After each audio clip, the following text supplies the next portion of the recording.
20h, 21h, Jour J, Flavie Flamand sur RTL.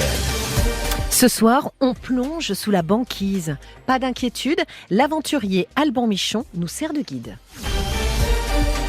Merci d'être fidèle à Jour J que vous écoutez sur RTL et en podcast. Jour J, c'est le magazine de toutes les actualités. Et celui que je reçois ce soir avait des rêves. Il s'est donné les moyens de les réaliser. Des rêves d'un ailleurs, d'un autre monde, des rêves d'aventure. Et c'est finalement sous l'eau qu'Alban Michon s'exprimera le mieux. Plongeur de l'extrême, il préférera les eaux glacées du Groenland aux lagons paradisiaques du monde entier. Car Alban Michon, il est un peu comme l'ours blanc. Il est sauvage, curieux et quelque part insaisissable. RTL, Jour J. Alban Michon, bonsoir. Bonsoir, Flavie. Soyez le bienvenu sur RTL et dans Jour J. Vous voici donc à Neuilly-sur-Seine, dans les locaux d'RTL. Moi, je vous imaginais plutôt dans des, sur la banquise, partir loin, ou en tout cas loin du monde et loin de la ville. Et vous êtes ici. Oui, alors ça me change un petit peu, effectivement. Il fait beaucoup plus chaud, d'ailleurs. De quoi, ici ? Oui, ici, ouais, je vous remercie. Mais c'est quoi ce goût du froid, là, que vous avez ? Ça vient d'où ? Alors, je rectifie, parce que, et je me permets d'ailleurs, Flavie, je n'aime pas le froid. C'est pas vrai. Et ici, c'est vrai. Mais qu'est-ce que vous faites toujours congelé sur la banquise dans vos expéditions ou vos plongées sous la glace ? Paul-Émile Victor, il a dit « J'ai horreur du froid ». Moi, je suis comme Paul-Émile Victor, c'est-à-dire que c'est pas ça qui nous attire. C'est l'ambiance et l'univers polaire. C'est ces jeux de lumière, de couleurs, c'est tout ce que la glace peut nous raconter. Ça nous attire. Le froid, c'est quand même très compliqué. Quand il fait moins 55 degrés, c'est pas forcément du plaisir. Donc vous aimez bien le soleil, la chaleur, ne rien faire ? Alors, j'irai pas jusque-là. Ouais. J'aime bien quand même l'entre-deux, le milieu. Oui. Ça, j'aime bien l'équilibre. Et vous êtes en ville, donc la ville, vous la supportez longtemps ou pas ? C'est à peu près 3-4 jours. Après, j'ai besoin de repartir, de me retrouver au vert, de me retrouver près de la mer ou d'une montagne. Mais je la supporte 3-4 jours, c'est déjà pas mal. Là, vous avez décidé de faire un grand voyage. Notre Jour J nous projette dans l'avenir. Ça n'est pas commun. On va partir le 14 décembre, avez-vous décidé ? 14 décembre 2025. Qu'est-ce qui va se passer ce jour-là ? Alors, si tout va bien, le 14 décembre 2025, l'embâcle, c'est-à-dire que la mer Arctique, la mer commence à geler. Et si tout va bien, on va partir avec une équipe de 4 personnes s'enfermer dans une maison sous-marine. C'est une station de recherche sous-marine et on va vivre sous la banquise arctique pendant 6 mois à l'intérieur de cette maison. Donc ça s'appelle l'opération Biodysseus. Pourquoi ? Parce que dans les années 1960, le commandant Cousteau, il avait fait déjà des habitats sous-marins. Écoutez La soucoupe plongeante revient d'un monde que le soleil n'éclaire jamais. Notre sous-marin de poche est en forme de disque pour ne s'accrocher nulle part. Des tuyères orientables remplacent l'hélice et le gouvernail. On entend la voix du commandant Cousteau. C'est lui qui vous a inspiré ? Oui, complètement. Quand j'étais enfant, moi, je suis de Troyes d'origine et je regardais de temps en temps le dimanche après-midi le commandant Cousteau. Et il nous a donné l'envie d'oser à toute une génération d'ailleurs. Ouais. Et donc il avait fait des habitats sous-marins et il a fait vivre des gens à 100 mètres de profondeur pendant 3 semaines. Ouais. Il a prouvé que l'homme pouvait vivre sous la mer. Et nous, on a envie d'être dans la continuité. Et il a appelé les gens qui vivaient dans ces maisons des océanautes. Et nous, on va étudier la biodiversité. Donc on devient des biocéanautes. Et Biodysseus, c'est l'Odyssée des biocéanautes. Et ça se prépare pendant combien de temps, cette aventure Biodysseus ? Alors, cette expédition, ça fait déjà 8 ans que je travaille dessus. 8 ans, c'est à quoi ça sert, pourquoi on va faire ça, quel est l'intérêt. Ensuite, c'est convaincre des gens, donc des partenaires qui vont nous suivre dans cette aventure. Donc, ça fait aussi quelques années qu'ils nous suivent. Et quelques rendez-vous à Paris ? Beaucoup de rendez-vous à Paris. Et puis, on a encore quelques années de travail. C'est pas tout de suite 2025 non plus. Donc tout ça, ça prend du temps. Et on arrive à vivre nos projets, nos rêves et nos désirs si on a appris le mot patience et persévérance. Dites-moi, qui va vous accompagner dans cette aventure ? Alors, ça sera principalement des scientifiques et des ingénieurs. Pourquoi ? Parce que cette base de recherche, elle est dédiée à la science, parce qu'on va s'immerger au cœur du réacteur climatique. L'Arctique se réchauffe 3 fois à 4 fois plus vite que le reste du monde. Et on va travailler aussi avec des ingénieurs qui travaillent sur le monde de demain. On va se situer entre des laboratoires qui maîtrisent des technologies qui feront le monde de demain et l'ISS, la station internationale, c'est un laboratoire qui teste des prototypes. Et nous, on va pouvoir emmener des gens dont c'est pas le métier forcément d'aller dans les environnements extrêmes, travailler des prototypes sur la partie ingénierie et puis la partie scientifique. Et eux, ils sont choisis, l'équipage est choisi ? On va les choisir. Ah, on va les entraîner un petit peu, tout à fait. Donc ça veut dire que comment on fait ? On s'inscrit, on peut être éligible à l'aventure ? Ce qui va se passer, c'est que on est en train de construire cet habitat. Enfin, on va de plus en plus le construire, l'équiper aussi d'outils et d'instruments scientifiques. Et les scientifiques nous proposent des projets. D'accord. Pareil, la même chose pour les ingénieurs. Et en fonction des projets, notre capacité à réaliser ces projets, ils vont pouvoir venir. Et avant de venir, il va falloir faire un petit stage d'entraînement. Il y aura une sélection effectivement qui sera à Tignes parce qu'il y a un petit peu d'entraînement. Il faut quand même savoir un petit peu plonger, mais c'est pas très extrême ce qu'on va leur proposer. C'est quelque chose d'accessible parce que j'ai passé 15 ans de ma vie à emmener des gens qui ne savaient pas plonger sous la glace. Oui, alors ça, vous allez nous emmener tout à l'heure en plongée sous la glace. Mais racontez-moi ce qu'il y a à Tignes. Alors, à Tignes, déjà, moi, je suis arrivé, j'avais 22 ans et j'ai racheté une école de plongée sous glace. Ouais. Au début, j'emmenais les gens sous la glace, je skiais, j'adore cet endroit, c'est un terrain de jeu qui est extraordinaire. Et à force de plonger sous la glace, je me suis dit, mais la glace, en fait, elle est extraordinaire, elle vit, elle bouge, elle craque parfois. Il y a des jeux de lumière, de couleurs, c'est impressionnant. On peut voir du rouge, du vert, du bleu, du turquoise sous l'eau, si on y fait attention. Et j'ai trouvé ça tellement beau, tellement féerique, que j'ai voulu dédier ma vie à la plongée et à la glace. Donc vous avez monté en fait votre club de plongée à Tignes. Oui, je trouvais ça original. C'est pas mal. J'aime bien l'originalité. Donc pendant 15 ans, j'ai géré cette école de plongée sous glace, qui existe encore d'ailleurs. Ouais. Et je l'ai revendue il y a quelques années, mais en tout cas, j'y suis encore de temps en temps. Et on continue à emmener tous ces gens qui n'ont jamais fait de plongée. C'est ça que je trouve chouette, c'est d'un environnement extrême, on donne l'accessibilité. Vous êtes l'auteur d'un livre qui s'appelle « L'école des explorateurs, de la micro-aventure aux expéditions les plus extrêmes » avec une préface de notre pote Denis Brognard, aux éditions EP Aventure. Alban Michon, vous le dites dans le livre, en fait, rien n'est impossible pour qui que ce soit. On peut tous essayer. Oui. Alors, pardon, mais moi, l'aventure, ça m'a pas non plus toujours, Alors, c'est un ça livre... peut me titiller, mais je n'oserais pas, par ailleurs, faire tout ce que vous faites. Je comprends. Néanmoins, Flavie, on a tous à peu près, Alban.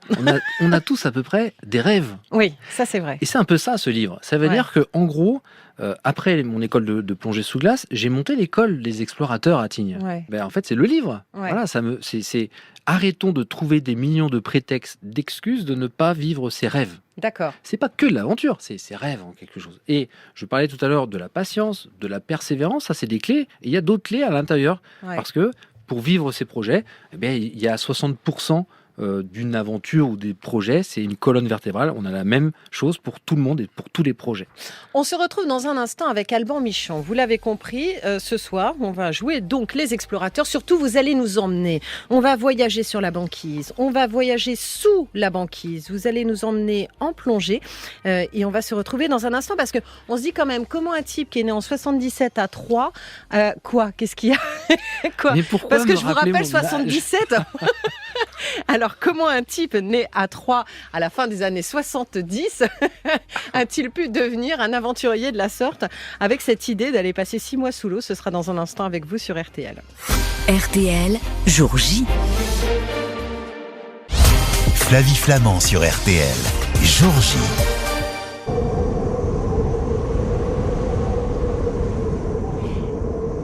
Vous entendez le vent là ? Alban Michon. J'entends bien le vent. Ouais, vous êtes notre invité, voilà, jusqu'à 21h sur RTL. Vous nous emmenez en fait en voyage, en exploration. Ce vent, je trouve qu'il est froid. Vous voyez ce que je veux dire ? Oui, il est glacial, oui, je le vois bien aussi. Et je l'entends froid, c'est quand même très étrange. Oui. Ça nous rappelle aussi des souvenirs peut-être qu'on a vécu peut-être en montagne ou je ne sais où, mais c'est un vent qui peut être d'une ultra-violence, en fait. Mais dans ses bourrasques ou dans sa force ? Dans sa force, dans le son. Enfin, on l'entend qu'il peut être violent. Et ce qui est dingue dans ce monde polaire, c'est que ça peut être d'une extrême violence, ça peut être très poétique en même temps. Et pour moi, c'est cet équilibre qui est assez dingue, parce qu'on peut évoluer quand on est sous la glace, par exemple, on peut voir des animaux, des petits animaux, et ils sont d'une couleur, ça peut être rose, ça peut être bleu, ça peut scintiller dans tous les sens. Alors qu'en fait, mais ce monde, il peut faire... on est dehors, il fait -50 parfois. Donc c'est difficile, c'est compliqué. Et c'est ça que j'aime L'équilibre, encore une fois. Ouais. L'équilibre, s'enrichir de tout. On se demande à un moment donné comment vous avez pu quitter Troyes et faire tout ce que vous avez fait. C'est-à-dire que vous êtes né au mois de septembre et en fait, dès votre enfance, c'est le commandant Cousteau qui vous a permis quelque part de voyager et de partir. Oui, c'était d'une manière très indirecte, je le regardais, et il faut se rappeler quand même qu'à 35 ans, 40 ans, quelque chose près, il découvrait la mer, quelque chose près, c'était vraiment un peu le début. Il est arrivé insidieusement en fait, ça s'est fait d'une manière très indirecte. Et puis un jour, j'ai dit à mes parents, j'ai envie de faire comme le commandant Cousteau, et ils m'ont dit, il me saoule, donc on va l'emmener faire un baptême de plongée dans une piscine. Et là, j'étais, je me rappelle, j'ai Bernard, mon moniteur, qui m'emmène sous l'eau et je vole, je suis en apesanteur, je chante dans mon détendeur tellement je suis bien, alors qu'il n'y a rien à voir, il n'y a rien à faire, mais je suis bien. Et là, je décide de dédier ma vie à la plongée. Et la plongée m'a sauvé d'ailleurs de l'adolescence et de mon enfance. C'est-à-dire et de l'école qui était difficile pour moi. Je n'ai pas fait d'études, j'ai pas de bac. Parce que j'étais obnubilé par la plongée. J'avais un objectif qui était d'être moniteur de plongée. Ouais. J'ai écrit mon planning, le planning de ma vie à 16 ans.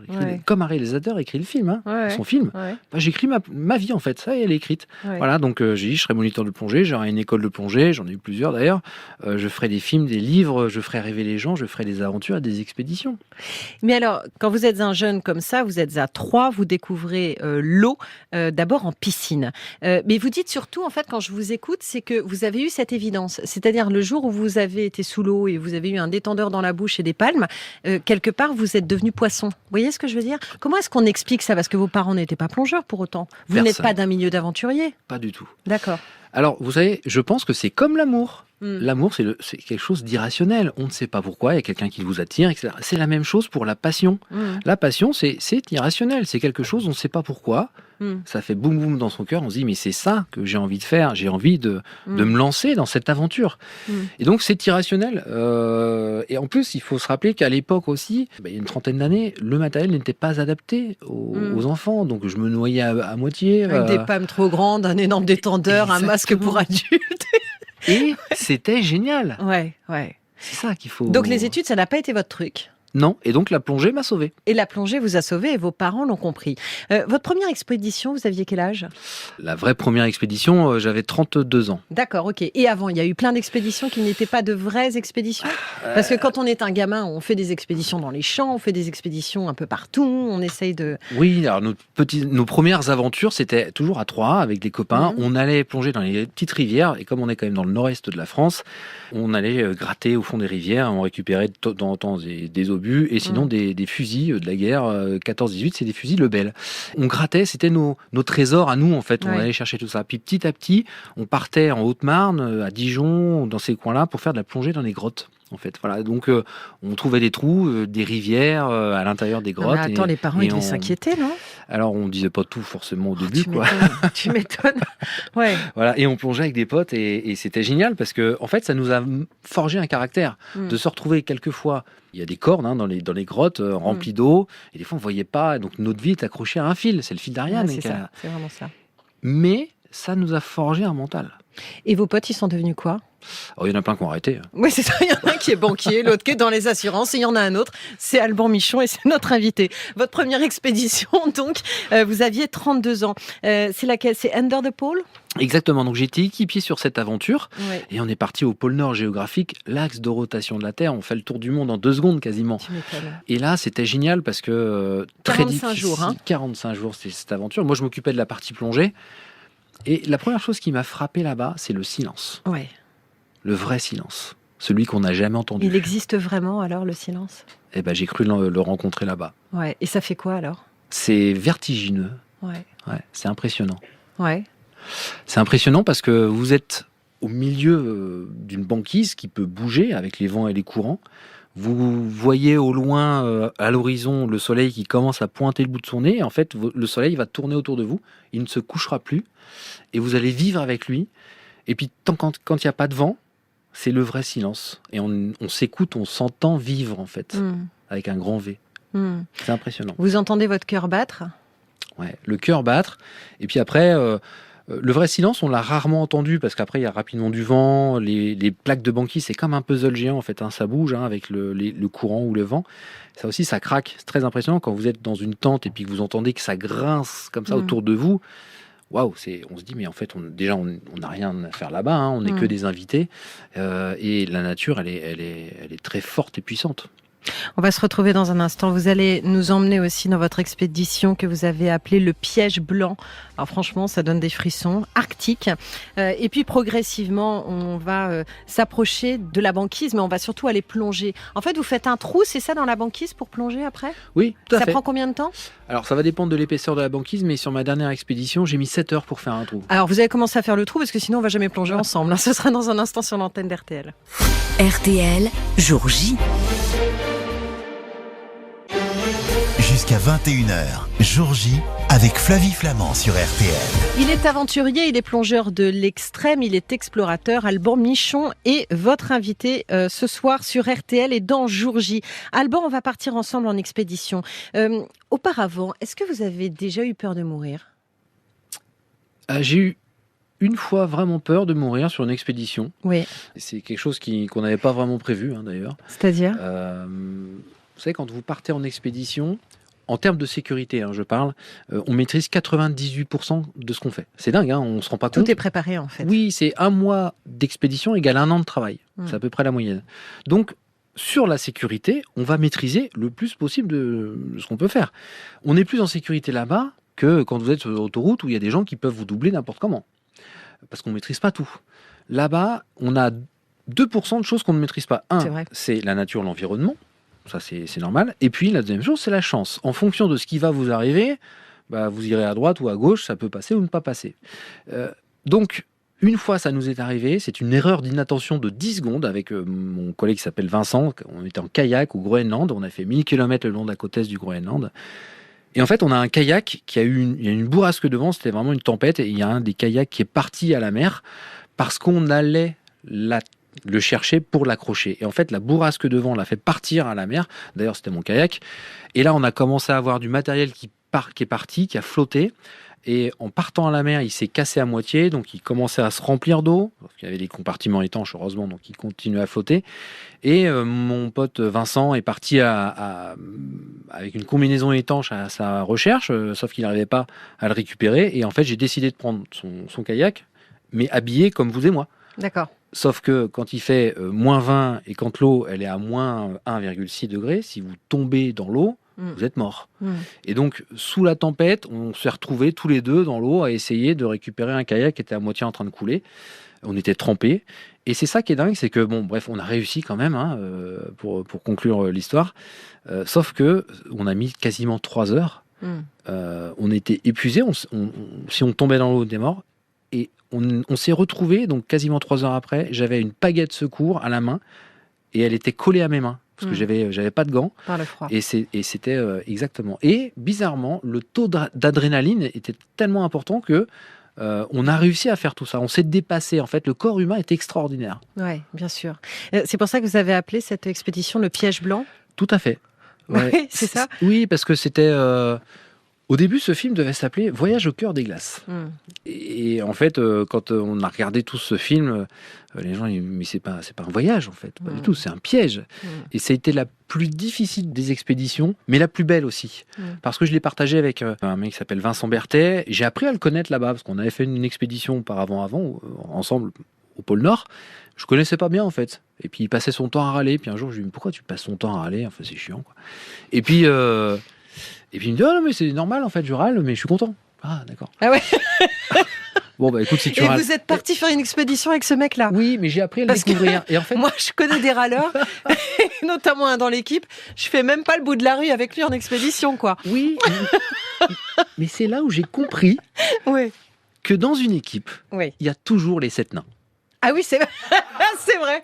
C'est vrai. Et vous êtes dans quel... Et qu'il faut toujours faire avec.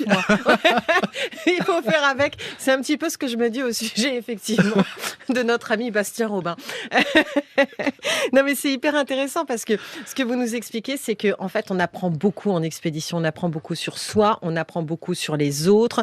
On se remet forcément en question. On découvre énormément de choses. Et puis, avec cette expérience aussi du piège blanc, vous avez nagé avec un ours polaire. Oui. J'ai une chance extraordinaire. Oui, ça c'est pareil, ça m'arrive pas souvent. Je trouvais que c'était original. Ah bah tu m'étonnes. Donc voilà, je me suis dit tiens, ici. Mais comment vous vous êtes retrouvé à nager avec un ours polaire ? En remontant sur d'une plongée. Ouais. Donc en remontant à la plongée, j'étais avec un caméraman qui s'appelle René Eusé d'ailleurs, et René donc faisait des images là, et on voit l'ours polaire qui arrive et il met la tête sous l'eau parce qu'en fait on expire des bulles quand on est sous l'eau, et les bulles commencent à le chatouiller. Ouais. Donc il passe au-dessus et là il nous regarde, il met la tête dans l'eau. Et on se dit, mais waouh, c'est juste dingue, quoi. Bref, il part, il revient, il fait 2 apnées, l'ours polaire. Il faut savoir qu'un ours polaire, ça fait 3 mètres de haut, ça peut faire jusqu'à 700 kilos. Tu m'étonnes. Et puis, c'est agressif, non ? Alors, lui, on ne l'a pas vraiment senti agressif. Ouais. Donc, et à un moment, je me retrouve tout seul, il n'y a plus personne. Bon, je me dis, je vais ressortir la tête de l'eau. Il n'y a plus d'ours. Et je sors la tête de l'eau. L'ours, il est à 50 mètres de moi. Et il tourne la tête, il me voit. Et là, il commence à venir. Il a des pattes qui sont très, très grosses. Et là, les pattes avant, c'est un peu le moteur. Il vient très vite, il me regarde, il vient vers moi et je suis hypnotisé par le moment. Souvent, les gens me demandent si j'ai eu peur. J'étais hypnotisé. Je trouvais que c'était une chance extraordinaire. Et en fait, il s'est arrêté à 3 mètres de moi. Et on s'est regardé droit dans les yeux. Et j'ai senti que lui comme moi, on s'est dit, bon, on fait quoi ? Tu passes ou je passe ou on fait quoi ? Et il s'est redressé et il a fait demi-tour. J'ai fait fuir un ours polaire, Flavie. Et vous êtes notre invité ce soir. Et c'est pour ça, effectivement, qu'on vous accueille avec énormément de plaisir. On se retrouve dans un instant. Vous voulez bien m'emmener en plongée ? Mais oui. Parce que la façon dont vous nous le racontez, ça donne quand même envie de s'y mettre. Elle est à combien l'eau quand on plonge sous la banquise ? Alors, elle est à moins 1,6 degrés. Ouais, d'accord, okay. Ça gèle à moins 1,8 parce que c'est un taux de salinité à l'intérieur. Vous avez une combi spéciale ou... On a les combinaisons étanches. Vous allez pouvoir m'en prêter une et tout. D'accord. Oui. Donc voilà, juste combinaison étanche, c'est tout ? Et en habillé dessous. En fait, vous gardez vos habits. Ah, attends, je peux arriver comme ça et je mets juste ma combi. Exactement, ouais. Ah, d'accord. Ouais. Ah, je peux être chic en ressortant alors. Tout à fait. Alors après, c'est en fonction du temps. Si vous restez 1 heure, vous aurez quand même froid, même avec une combinaison étanche. Mais si vous faites 10 minutes, il y a peu de chances que vous avez... Si, bien sûr. Ah, génial. Allez, dans un instant, on plonge avec Alban Michon. À tout de suite. RTL, jour J. Jour J avec Flavie Flamand sur RTL. L'école des explorateurs de la micro-aventure aux expéditions les plus extrêmes, c'est l'ouvrage d'Alban Michon que vous pouvez retrouver chez EP Aventure. C'est vous là en photo sur la couverture, Alban ? Oui, tout à fait. Vous avez des yeux couleur banquise. Ah oui, ça se reflète. Vous avez des yeux de la mer, quoi. Ah ouais. Vous étiez fait pour plonger. Oui, c'est les yeux bleus, oui, c'est la clair. Plongée de l'extrême. Ouais. Ouais. On va faire une plongée de l'extrême là ou pas alors ? On va plonger ensemble sous un iceberg si ça vous dit. Ah moi je veux bien, je vous suis, je vous fais confiance. Déjà au niveau du voyage, alors on va où ? Sous quel iceberg ? Comment est-ce que vous le choisissez ? Alors moi je vous propose de partir au Groenland. Cool. Parce que c'est un des endroits où il y a beaucoup d'icebergs. C'est la superficie du Groenland, c'est 80% de la superficie, c'est de la glace en fait. Et donc un iceberg, ça se forme, ça vient des glaciers. Et donc le glacier, à un moment, ça arrive au niveau de la mer, ça se fracasse et ça crée des icebergs. Et ces icebergs-là, ils vont dériver au gré des vents et des courants. Et pour plonger sous un iceberg, en fait, c'est déjà très impressionnant.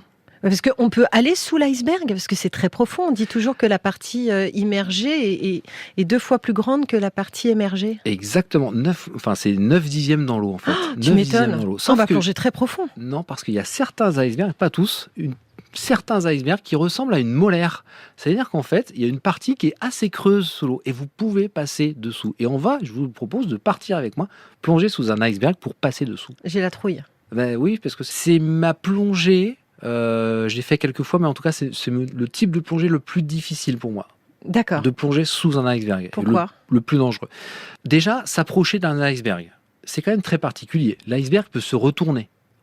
Un iceberg, ça se retourne, c'est un équilibre instable et très très rapidement. S'il y a un morceau de glace qui se décroche, l'iceberg peut se retourner et vous emporter par la même occasion. Donc déjà, le fait d'aller vers un iceberg, il faut vraiment bien le choisir, bien l'observer. Parce que vous avez différents types d'icebergs. Vous avez des icebergs très très longs, assez stables, qu'on appelle des icebergs tabulaires, et eux, ils sont très très profonds. Donc si on plonge ensemble sous un iceberg tabulaire, ça va être un mur de glace. Et moi, je vous propose, c'est un petit iceberg en surface qui va faire à peu près 4 mètres de haut. 4-5 mètres de haut, donc c'est pas très impressionnant vu de l'extérieur, mais vous êtes en sécurité comme ça, il y a peu de chances qu'il se retourne. Je peux vous prendre la main ? Prenez-moi la main, ne me serrez pas trop fort. D'accord. Et on plonge ensemble. Attendez, on a juste des bouteilles normales Là, vous avez une combinaison de plongée où vous êtes équipé, vous avez un pull, vous avez des chaussettes, un jogging. Voilà. D'accord. Ensuite, matériel de plongée normal. Ok. Voilà. Donc détendeur, une bouteille exactement. Sur le dos, et hop. Et là, vous me regardez avec les yeux de la peur. D'accord. Vous me prenez la main. Ça y est. Et on descend ensemble.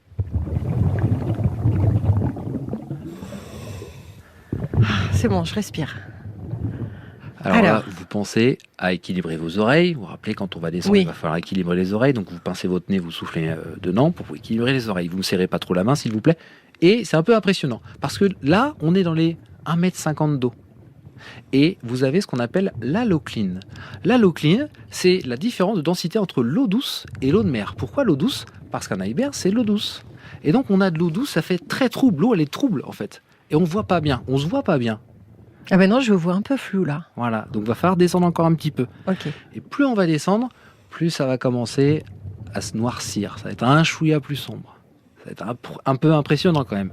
C'est sombre, c'est un peu verdâtre. Mais là, on commence à redescendre, on est à 3-4 mètres de profondeur, et on commence à retrouver une vision qui est un peu plus nette. D'accord, ok. Ah oui, il y a du relief, hein ? Là, il y a du relief. Alors, on va s'arrêter à 3-4 mètres d'eau. On va stagner un petit peu. On va regarder un peu l'atmosphère dans laquelle on évolue. On a un mur de glace qui est sur notre gauche. À droite, c'est verdâtre un peu de partout. Et il y a des petits animaux microscopiques. C'est un peu des méduses arctiques, des anges de mer qui ressemblent à des papillons.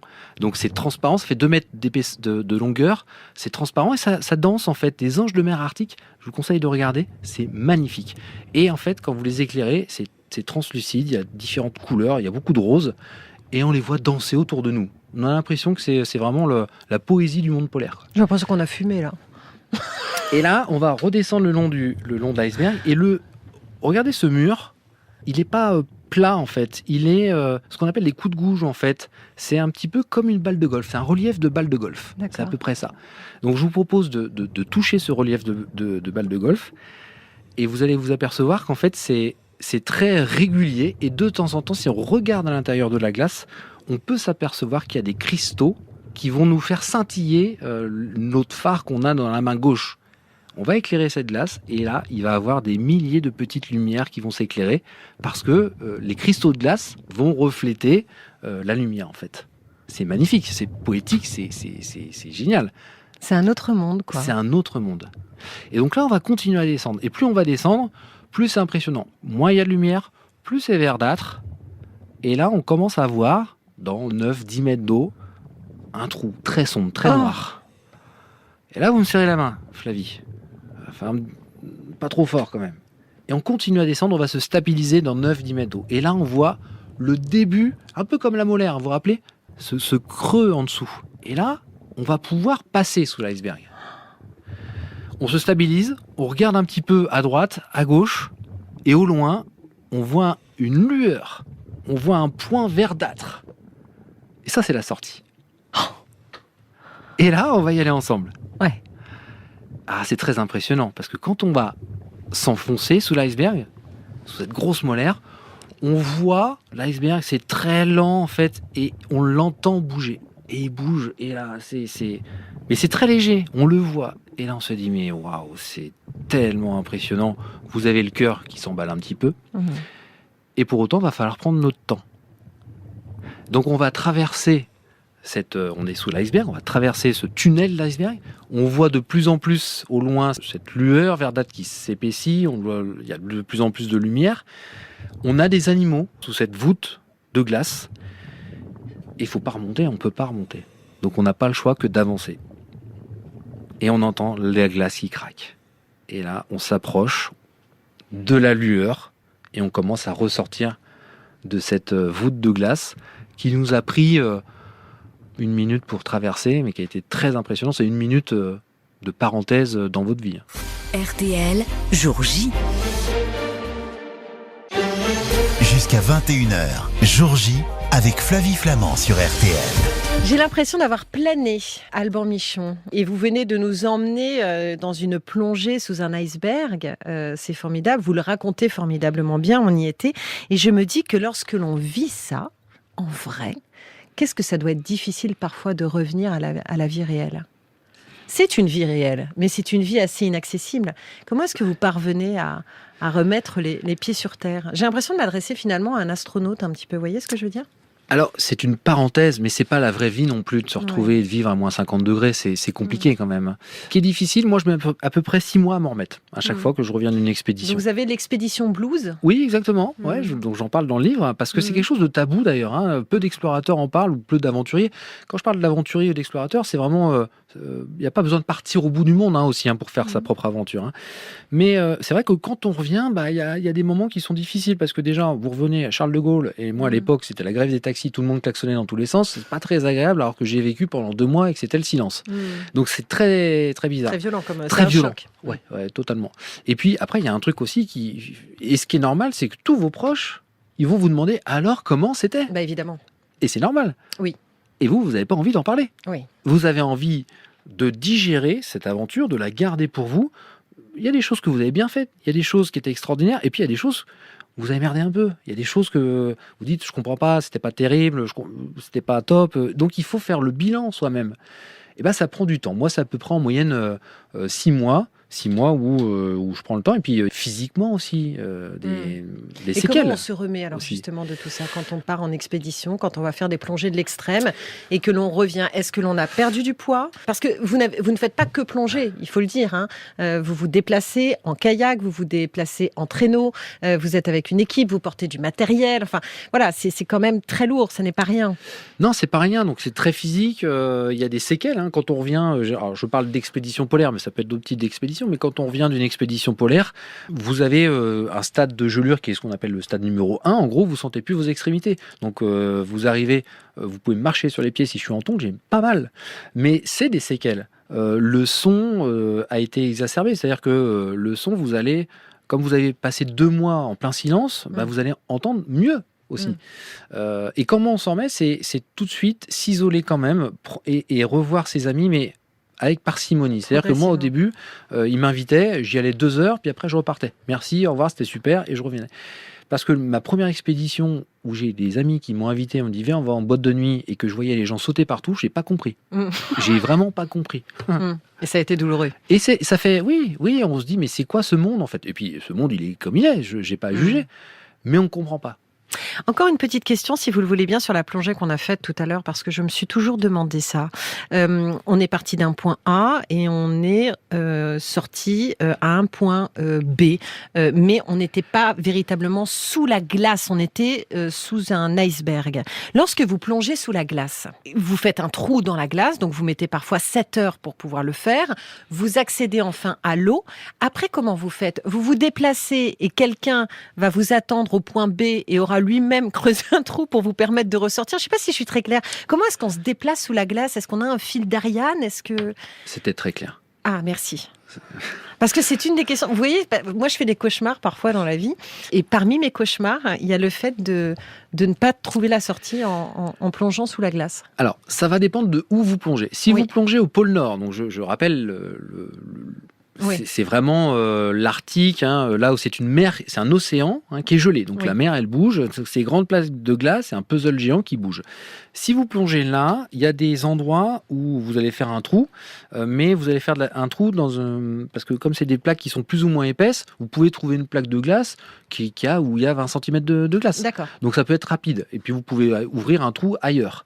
Si vous faites de la plongée sous glace, par exemple dans un lac à Tignes, par exemple, là, si vous faites un trou, vous ne pourrez pas en faire un deuxième sous l'eau, par exemple. Donc, il va falloir le préparer en amont. C'est ça. Donc, et pour évoluer, soit vous faites qu'un trou et après vous partez avec cette corde, ce fil d'Ariane pour retrouver la sortie. D'accord. Voilà.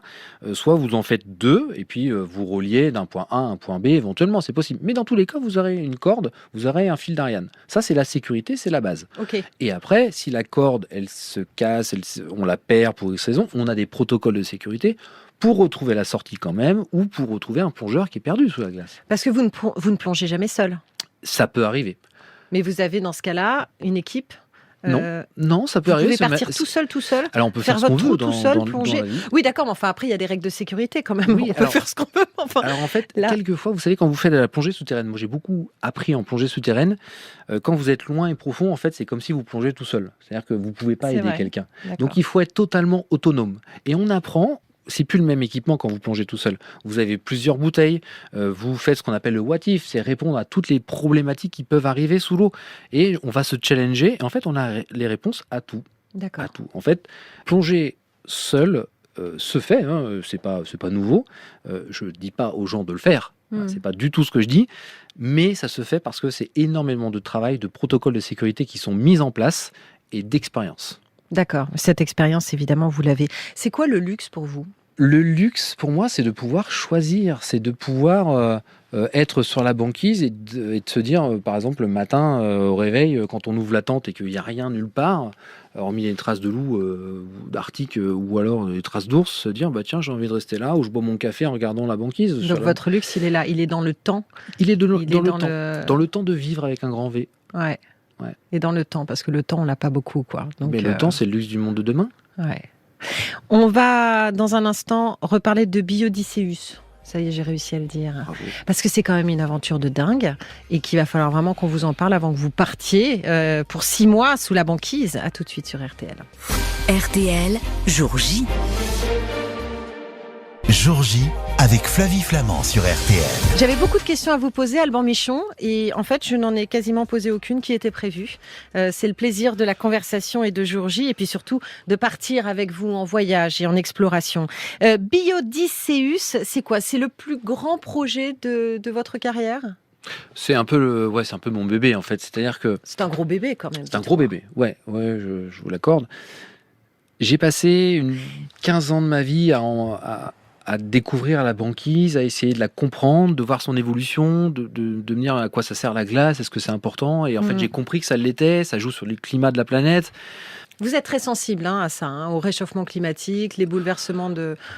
Oui, mais je pense vous y assistez, vous le voyez. En fait. Oui, c'est ça. Comme tout le monde, mais sauf que vous le voyez. Donc vous pouvez en être le témoin, vous pouvez ramener ça aussi, le partager avec les autres pour nous sensibiliser à ça. Tout à fait. Et quand je vais régulièrement, encore l'année dernière, j'étais au Groenland, il y a un vrai impact, et on n'en parle que très peu, sur les populations locales. Et c'est ça. Donc oui, il y a un vrai changement, un bouleversement. C'est un bouleversement sociétal aussi. Vous dites que quand vous arrivez maintenant dans un village au Groenland, vous tombez sur une enseigne de burgers, quoi. Ouais, totalement. Et quand je suis arrivé sur ma dernière expédition, c'était ça. C'était que j'avais un photographe qui m'attendait en 10 par an et il me dit tiens, une fois qu'on a fini, tu veux qu'on aille manger dans une enseigne américaine ? Et je croyais que c'était une blague. Non, il y avait des burgers, il y avait des pizzas, il y avait tout ce que vous voulez. Donc ça change très très vite parce qu'il y a de moins en moins de glace, donc de plus en plus de touristes. Et en fait, encore une fois, le rôle de l'explorateur, il n'est pas de juger, il est de témoigner. Voilà. Donc moi, je témoigne, je raconte ce qui se passe, mais effectivement, j'aime l'environnement, j'aime la nature, j'aime plein de choses. La dernière étape pour moi de l'explorateur, c'est maintenant de construire quelque chose pour la communauté. Donc la communauté scientifique, la communauté technologique, spatiale. Et donc c'est ce que je vais m'atteler à faire. Enfin, je m'attelle à ça depuis quelques années déjà. Donc, Mais alors c'est quoi le but là de cette expédition ? Vous savez, si on veut protéger le monde, il faut en comprendre l'évolution. Et pour en comprendre l'évolution, il faut des données régulières au même endroit tout le temps. En fait, pendant des années. Ici, à Paris, il y a des données régulières. Je parle de données régulières. C'est depuis 60 ans, 70 ans, c'est rien en fait. Et donc, dans le monde polaire, le monde arctique, il se réchauffe, je le rappelle, 3-4 fois plus vite que le reste du monde. Il y a quelques données. Il y a des stations scientifiques, il y a des bouées océaniques, il y a des satellites. Mais aujourd'hui, les scientifiques, déjà, la France a peu d'argent pour la recherche polaire. Et les scientifiques, ils vont rarement en Arctique parce qu'il n'y a pas de proposition de les accueillir. Donc il y a une base ennemie en Arctique et c'est tout. pour la France. Je veux dire, c'est un projet qui est déjà international, c'est même européen. On va se regrouper, on va pouvoir accueillir dans cette station les scientifiques pour qu'ils puissent étudier l'environnement. Alors, vous allez rester 6 mois. Est-ce que tout le monde va faire, ou vous allez faire un roulement ? Il y aura un turnover d'équipe, en fait. Ils vont pouvoir venir, mettre en place leur protocole. D'accord. Ensuite, une fois que donc ils peuvent rester 3 jours comme ils peuvent rester 15 jours. D'accord. Ensuite, ils peuvent revenir 3 mois plus tard, 6 mois plus tard, si besoin. Parce que moi, je vais faire les 6 premiers mois. Je vais accueillir les gens dans cette base. Pourquoi 6 mois ? Je vais y venir quand même. Parce que c'est pas juste, il va faire 6 mois. C'est le temps que mettra l'homme pour aller sur Mars. Ouais. Le temps minimum, entre 6 et 9 mois. Donc, il y a aussi des études cliniques. On va être confiné. Donc, c'est important parce que plus on a d'informations sur la planète, sur les hommes avec un grand H, mieux on comprend l'univers dans lequel on évolue. Et c'est ça l'important. Vous allez être à quelle profondeur ? Alors on va être situé à une dizaine de mètres de profondeur. Ce qui nous intéresse, c'est l'univers dans lequel on est. Donc c'est parce que comme ça, on peut faire des sorties en plongée, comme simuler des sorties extravéhiculaires, comme si on était dans l'espace, parce que on se situe aussi proche d'une mission spatiale analogue. C'est-à-dire qu'on peut éventuellement sortir et faire et tester du matériel qui ira peut-être demain dans l'espace. Mais sans jamais remonter. Alors moi, je ne vais jamais remonter. En tout cas, si, je vais remonter au bout de 6 mois. C'est ça. Oui, vous reviendrez. J'espère qu'on aura l'occasion de vous recevoir quand vous remonterez et que vous nous direz comment ça s'est passé. Vous êtes impatient ? Alors, j'ai un plaisir aussi à le monter, ce projet. Je comprends, c'est pour ça que je vous pose la question. J'ai un plaisir à le monter parce que c'est très difficile. On trouve des millions de raisons et de prétextes d'arrêter, en fait. Tellement c'est difficile. Mais je veux aussi prouver, dans les années à venir, que, regardez, j'ai galéré. J'y ai cru, j'ai travaillé, et puis j'ai persévéré, et j'ai réussi. J'ai envie de démontrer que c'est possible. Je passe mon temps à le dire, donc il faut que je le prouve maintenant. Eh bien, on a hâte, et on suivra ça avec beaucoup d'attention. Merci beaucoup, Alban Michon, d'avoir accepté notre invitation. Merci à vous. Je rappelle, et je conseille, votre livre, L'école des explorateurs, chez EP Aventure. On vous suivra avec beaucoup d'intérêt. Merci à vous. Merci Flavie.